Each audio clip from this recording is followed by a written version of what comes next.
Bé, um, la teoria dels objectes és un intent de classificació dels objectes que hi ha al món, proposada per Alexis Meinong.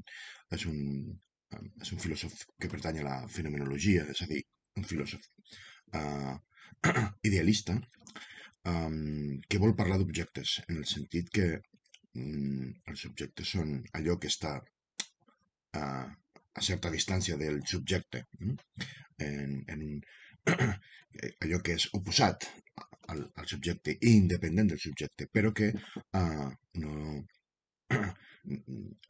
forma part de la nostra percepció del món.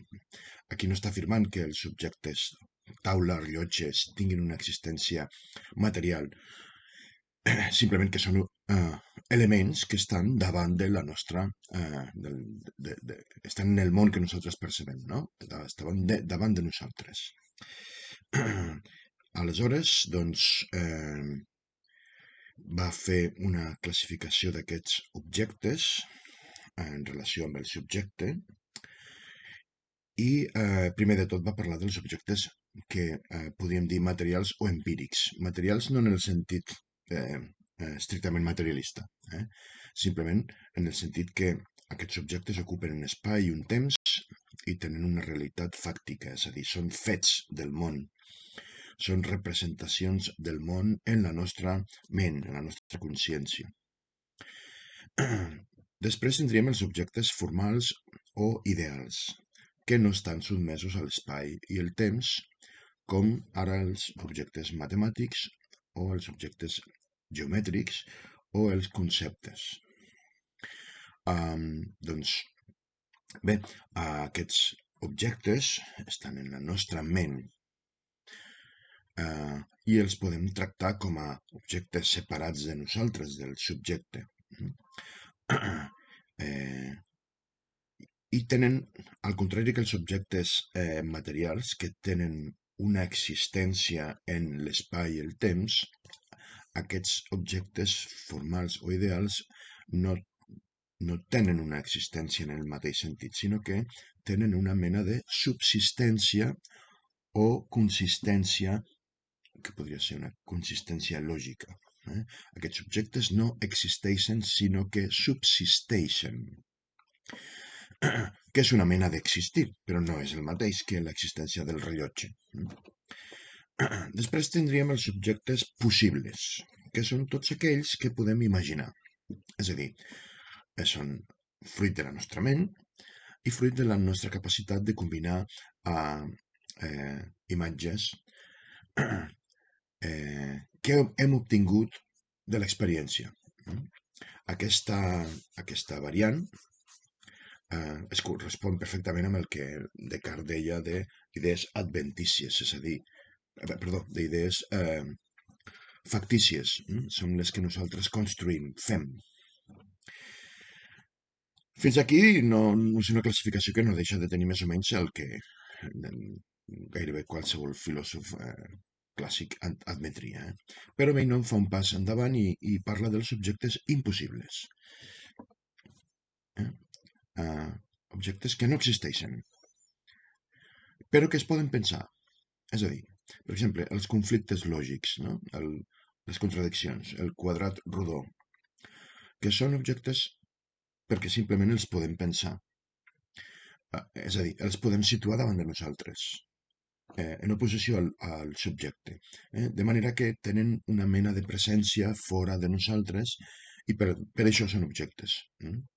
Ara, evidentment, amb això no podem dir tampoc que hi hagi una existència, simplement el que hi ha és una subsistència en la nostra ment i que els judicis que puguem fer amb aquests objectes no poden ser asseveracions, sinó suposicions,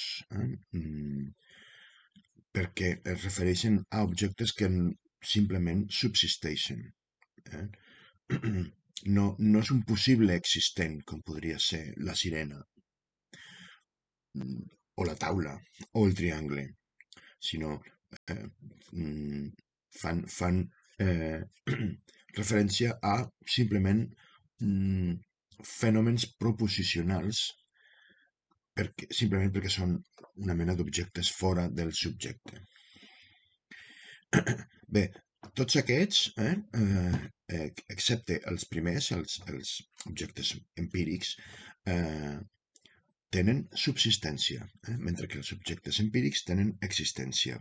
Però compte que Meinong no està parlant aquí d'una existència en el sentit materialista, està parlant d'una existència com a objectes fora de la nostra ment, objectes que la nostra ment es representa com a fora d'ella mateixa o en oposició al subjecte. No vol dir que tenen una existència fora de la nostra ment en sentit material.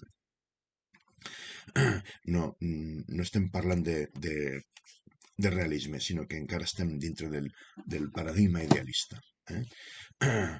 Aleshores, bé, ens hauríem de plantejar aquí el problema de la relació entre el món i la ment, els estats físics i els estats mentals, en el sentit que davant d'aquesta distància entre un i l'altre, doncs podríem pensar són diferents. Només conec allò que puc veure a través dels sentits, però i si hi ha alguna cosa més? Quines possibilitats tinc de saber-ho? Només tinc certesa del que veig o del que sento, com a objectes, però suposar la seva existència més enllà d'aquest paradigma com a fenomen no sembla que estigui a l'abast del meu coneixement. Només podem fer un judici afirmatiu sobre el fet d'estar al davant d'un objecte, no?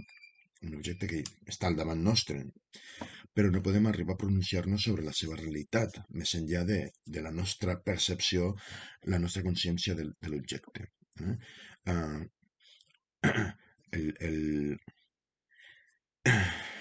L'objecte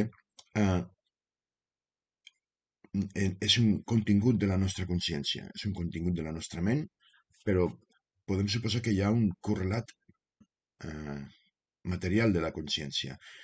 Podem suposar, només tenim la certesa que hi ha un correlat intencional de la consciència, és allò que jo puc sentir com a davant meu, una representació de l'objecte davant meu, però no podem passar d'aquesta representació a una realitat material.